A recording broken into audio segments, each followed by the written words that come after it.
አሁን በተጠናቀቀው የ23ኛው የዓለም ዋንጫ ጨዋታ በትልቁ ጉጉት ሲጠበቅ የነበረው የግማሽ ፍጻሜ ጨዋታ ስፔን ፈረንሳይን 2-0 በማሸነፍ ከ16 ዓመት ቆይታ በኋላ ለዓለም ዋንጫ የፍጻሜ ጨዋታ መድረስ ችላለች።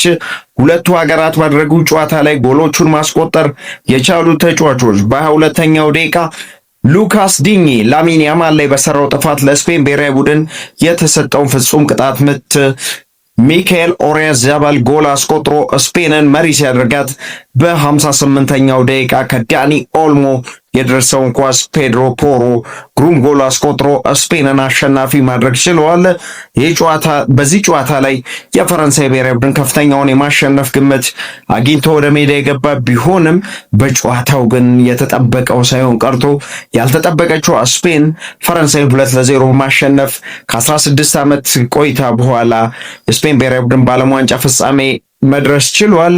የስፔን ብሔራዊ ቡድን ነገ ምሽት ከአርጀንቲናና ከእንግሊዝ አሸናፊ ብሔራዊ ቡድን ጋር በመጪው እሁድ የፍጻሜ ጨዋታውን የሚያደርግ ነው የሚሆነው። የስፔን ብሔራዊ ቡድን በጨዋታው አስደናቂ እንቅስቃሴን ማድረግ ችሏል። የፈረንሳይ ብሔራዊ ቡድን በጨዋታው ላይ እጅግ በጣም ተቸግሮ ነው የተመለከትነው። ከዓመታት በኋላ አሰልጣኝ ዲዲየር ዴሻምፕ የመጨረሻ የፈረንሳይ ብሔራዊ ቡድን ጨዋታቸውንም ማድረግ ችሏል። በቀጣይ የፈረንሳይ ብሔራዊ ቡድንን ዚነዲን ዚዳን ይረከባል ተብሎ ነው የሚጠበቀው። ያው አንድ የደረጃ ጨዋታ ይኖራቸዋል።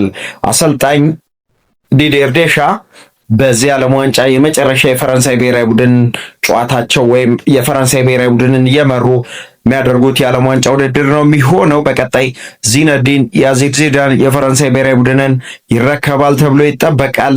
የስፔን ብሔራዊ ቡድን ግን በጨዋታው ላይ ድንቅ እንቅስቃሴን ማድረግ ችሏል።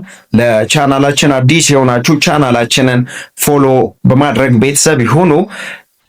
ፕሮግራማችን ለብዙዎች ተደራሽ እንዲሆን ሼር፣ ኮፒ ሊንክ፣ ሪፖርት ይደረግ። መልካም አዳር ተመኛል።